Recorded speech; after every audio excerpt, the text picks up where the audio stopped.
Hello viewers, I Dr. S.V.K. Lal welcome you all in this YouTube channel। इस YouTube channel में आपका बहुत बहुत स्वागत है। आज हमारा टॉपिक है तुर्किश इन्वेशन इन नॉर्थ इंडिया। तो हम देख सकते हैं कि भारत के जो राजपूत राजा लोग थे वो आपस में लड़ाई के कारण बहुत छीन हो गए थे, और इतना भी छीन नहीं हुए थे कि वो बाहरी आक्रमणकारी को भगा नहीं सकें। यही कारण है कि मोहम्मद गोरी को 17 बार भारत पर आक्रमण करना पड़ा। तो राजपूत राजा सब के बीच में फ्रिक्वेंट वार सब होते रहता था, और तुर्की के जो खलीफा थे वो जब कमज़ोर हो गए तो 9th सेंचुरी में, तो उनके द्वारा जो गार्ड और सोल्जर सबको, जो प्रोफेशनल सोल्जर और गार्ड को नियुक्त किया गया था, वो लोग गवर्नर बनने लगे और वो अपना राज्य चलाने लगे और चाह रहे थे कि कब्जा करें दूसरे देश सब पर। तो गजनी का जन्म 971 CE में हुआ और भारत पर उसने 17 बार आक्रमण किया। 1000 से लेकर के 10,027 CE तक उसने नॉर्थ वेस्ट से भारत पर आक्रमण करने की सोची, जहां के शासक गुर्जर प्रतिहार थे और पल्लवाज और राष्ट्रकूटों के साथ लड़ाई लड़ते लड़ते आपस में कमज़ोर हो गए थे। तो अफ़गानिस्तान के एक पहाड़ी और छोटे प्रांत का शासक था, छोटा प्रांत था गजनी। तो वहाँ का वो शक्तिशाली एम्पायर में बदलना चाहता था और भारत की अथाह संपत्ति से वो आकर्षित था। तो मोहम्मद गजनी और गोरी दो पर्सनैलिटी है जिसके बारे में जानना है। तो नॉर्थ इंडिया में उस समय में पाल प्रतिहार और राजपूत का शासन था, और साउथ इंडिया में पांडे, चोल और चेर राज करते थे। तो राजा अपने बाउंड्री को बढ़ाना चाहते थे और इसके लिए आपस में लड़ते रहते थे। कन्नौज पर अधिकार को लेकर आपस में संघर्ष के कारण और उनमें डिसयूनिटी हो गई थी, और अब्बासी खलीफा जो तुर्क लोगों को अपने गार्ड और सोल्जर के रूप में नियुक्त करते थे, तो वो जब कमज़ोर हो गए तो उनके जो ये सोल्जर थे और गार्ड थे वो क्या किए, तो वो एक अपने आप को किसी प्रोविंस का मतलब गवर्नर के रूप में स्थापित किए और फिर वो वहाँ से एक साम्राज्य स्थापित करना चाहते थे। तो बहुत सारा जो स्मॉल किंगडम सब था भारत में, वो पावरफुल था लेकिन छोटा छोटा था, और उनकी जो शक्ति थी, उनका जो शासन था वो स्पेसिफिक रीजन तक ही था। Frequent wars among the Rajputs resulted in political disunity in North India. This attracted invasion by the Turks। और जो राजा आपस में जो लड़ रहे थे इसको लेकर के आपस में उनका पॉलिटिकल डिसयूनिटी हो गया, जिसके कारण जो तुर्क इन्वेशन थे वो भारत के प्रति आकर्षित हो गए थे। और मतलब अब्बासिद कैलिप्स, जिसको हम कहते हैं अब्बासी खलीफा, वो बगदाद पर शासन कर रहा था, और वो बगदाद में उसने तुर्क को गार्ड और प्रोफेशनल सोल्जर के रूप में नियुक्त किया था। और जब खलीफा कमज़ोर हो गए थे तो तुर्क जो है सो पावर का शक्ति का संचय किए, पावर अपना बढ़ाए और प्रांत सब के गवर्नर हो गए, became governors of the provinces. और उसमें से कुछ जो है सो इंडिपेंडेंट भी हो गए खलीफा से। एक गवर्नर जो गजनी को जीता था अफ़गानिस्तान में, उसने एक नए शासन की शुरुआत की थी। Started a new lineage of rulers known of as Ghaznavids, और इस तरह से गजनवीज की शुरुआत हुई। मोहम्मद गजनी जो 971 CE में पैदा होता है, और तो उसने he ascended the throne in 1998. He decided to invade northeast India where the Gurjar Pratihar Empire had become weak due to frequent battles with Pallavas and Rashtrakutas। तो वो नॉर्थ वेस्ट से भारत पर आक्रमण करता है और चाहता है कि वो एक मजबूत साम्राज्य का स्थापना करे। Mohammad Ghazni invaded India 17 times in 70 year. 27 वर्ष में उसने 17 बार भारत पर आक्रमण किया, और जो छोटा सा हिली प्रांत था, हिली क्षेत्र था, हिली राज्य था, उसको विशाल एम्पायर में बदलना चाहता था। He wanted to make Ghazni a small, hilly and poor region into a powerful empire। He gained the control of Afghanistan and Khorasan. उसने अफगानिस्तान और खुरासान पर कंट्रोल किया। He was attracted by the great wealth of India। वो भारत का जो बहुत बड़ी संपत्ति थी, ग्रेट वेल्थ था, उसके प्रति आकर्षित हुआ। So he started founding towns and temples in north India like Nagarkot, Thanesar, Mathura and Kannauj. और इस तरह से उसने आक्रमण किया नागरकोट, थानेश्वर, मथुरा और कन्नौज पर।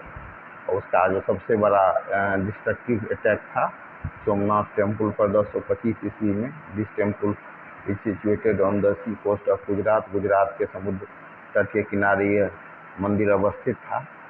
Rajput warriors put up a stiff resistance but lost the battle. Rajput राजाओं ने एक कड़ा प्रतिरोध प्रस्तुत किया, लेकिन अंतिम में लड़ाई हार गए। Mohammad broke the idol of Somnath and looted property. उसने सोमनाथ के मूर्ति, जो सोमनाथ में जो मूर्ति था, शिवलिंग था, उसको क्षति पहुंचाया और 20 मिलियन रुपीज़ के प्रॉपर्टी को लूट करके ले गया। Some historian are of opinion that the main objective of Muhammad Ghazni was to propagate Islam and gain popularity among Muslims। कुछ जो इतिहासकार हैं उनका मानना है कि मोहम्मद गजनवी संपत्ति लूटने के लिए नहीं आया था, बल्कि इस्लाम को फैलाने के लिए और उसको लोकप्रिय बनाने के लिए आया था। लेकिन एक्चुअली में वो संपत्ति से आकर्षित होकर के लूटने ही के लिए भारत आया था। Mahmood invasion exposed the weakness of Indian rulers and paved the way for the establishment of Muslim rule in India। Mahmood का जो आक्रमण था उसने भारतीय राजाओं के कमजोरी को एक्सपोज किया और मार्ग प्रशस्त किया भारत में मुस्लिम शासन का। Trade interest also attracted many Muslim to settle in India. जो व्यापार के प्रति जो आकर्षण था उसने भी आकर्षित किया था बहुत सारे मुस्लिम को भारत में सेटल करने का। This period also saw the development of a close cultural interaction between India and Islamic Central Asia। और इस अवधि में जो आपसी संबंध है, कल्चरल इंटरेक्शन है भारत और इस्लामिक सेंट्रल एशिया, उसका भी बहुत विकास हुआ। But Mahmud destruction of valuable and artistic temple and idols was a great loss to Indian heritage. Indian heritage के लिए महमूद का जो ये विनाशकारी आक्रमण था वो बहुत घातक सिद्ध हुआ। उसने पूरी बर्बादी ला दी। Mohammad Ghori's was the ruler of a small kingdom of Ghor in Afghanistan. एक छोटा सा किंगडम था गोर का, वहाँ का वो शासक था। ही कंकर्ड गजनी, उसने गजनी को जीता। ही placed it under the charge of his brother. उसने इसको अपने भाई के हैंड ओवर कर दिया। And decided to turn his attention towards India. और भारत के प्रति उसने अपना ध्यान आकर्षित किया। उसने निर्णय लिया कि भारत पर अपना ध्यान केंद्रित करे और अपने साम्राज्य को बढ़ाए। उसके बाद हम देख सकते हैं कि Mohammad Ghazni whose main aim of invading India was to loot the great wealth of India. Mohammad Ghazni जो भारत पर आक्रमण बार बार करता रहा, उसका एक कारण था भारत में जो बहुत बड़ी संपत्ति थी उसको लेकर के वो आकर्षित था। The credit of the founding of Muslim empire in India goes to Mohammad Ghori को ये श्रेय जाता है। ये occupied pass Peshawar, Lahore and Sindh. उसने पेशावर, लाहौर और सिंध पर आधिपत्य स्थापित किया। He was defeated in the first battle of Tarain by Prithviraj Chauhan 1191-1192। तो 1191 और 1192 में तराइन का प्रथम युद्ध होता है, जिसमें वो पृथ्वीराज चौहान के हाथों पराजित होता है। लेकिन सेकेंड बैटल ऑफ तराइन जो होता है उसमें वो पृथ्वीराज चौहान को पराजित कर देता है। पृथ्वीराज चौहान उसके हाथों पराजित होते हैं और इस तरह से वो दिल्ली और अजमेर पर अधिकार कर लेता है।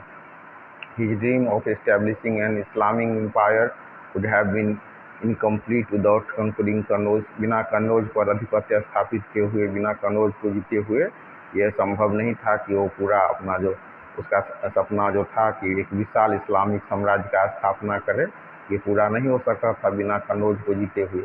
तो राजपूत राजा के बीच में और मुस्लिम के बीच बड़ी लड़ाई होती है और किंग जयचंद जो है, जो पृथ्वीराज को अपना दुश्मन मानते थे, जिनकी पुत्री का उन्होंने हरण किया था पृथ्वीराज ने, तो वो मदद करता है मोहम्मद गोरी को और उनके मदद से कन्नौज और बनारस पर वो मोहम्मद गजनी जो है वो प्रतिस्थापित कर लेता है। Mohammad Ghori did not have a child of his own. उसका अपना संतान नहीं था।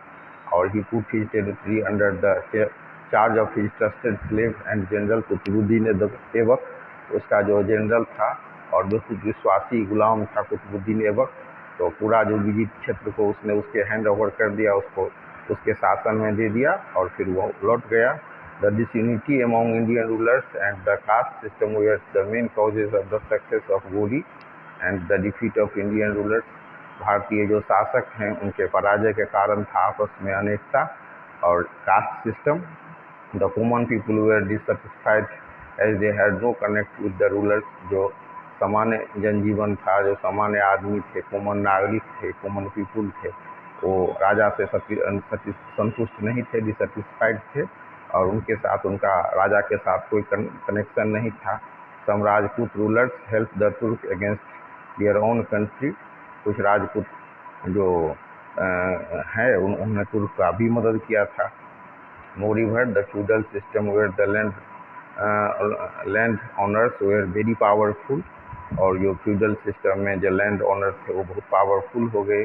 उकेन the power of the king. और इससे क्या हुआ कि राजा की शक्ति छीन हो गई, राजा कमज़ोर पड़ गए। गोरीस आर्मी वाज वेल इक्विप्ड। गोरी का जो आक्रमण, गोरी का जो आर्मी था वो बहुत वेल इक्विप्ड था। वो घोड़ा से पर चढ़ता था, घोड़ा से लड़ता था। और भारतीय जो राजा थे उनका हाथी का सेना था। हाथी कई बार अपने ही भाग जाता था तो अपने ही लोगों को पर चढ़ जाता था। तो Ghori's army was well equipped and his campaigns were properly planned. और उसका जो कंपेन था वो बहुत वेल प्लान्ड था। His campaigns were properly planned. The Muslim armies moved swiftly on their horses and compared to the armies of Indian rulers that used old method of war equipment and elephant. तो पुराने ढंग से वो लड़ाई लड़ते थे और उनका सेना भी पुराने तरह का था और युद्ध की का जो पुराना ढर्रा था उसी पर वो चलते थे, जिससे भी उनको नुकसान हुआ। The elephant were not much help during the war as many times. कई बार हाथी का जो सेना है वो पूरा मदद नहीं कर सका। They turn their Wraith on their own forces. वो अपने ही जो फोर्सेस थे उस पर वो चढ़ जाते थे, वो कई बार आक्रमण कर देते थे। इस तरह से मोहम्मद गोरी सफल होता है और भारत के जो राजा है आपस में लड़ने के कारण, आपस में देश के कारण वो कमज़ोर हो जाते हैं और इस तरह से गजनी का जो साम्राज्य है वो भारत में स्थापित होता है उसके गुलाम के द्वारा। कुतुबुद्दीन ऐबक को जो सत्ता सौंप देता है और पृथ्वीराज जैसे महान राजा से जब कई बार वो हार जाता है और तलवार देता है तो उसको माफ़ कर देते हैं पृथ्वीराज। लेकिन जब पृथ्वीराज चौहान पराजित होते हैं तो उसको वहाँ अपने देश में ले जाता है और उनकी हत्या कर देता है। बड़ा व्यक्तित्व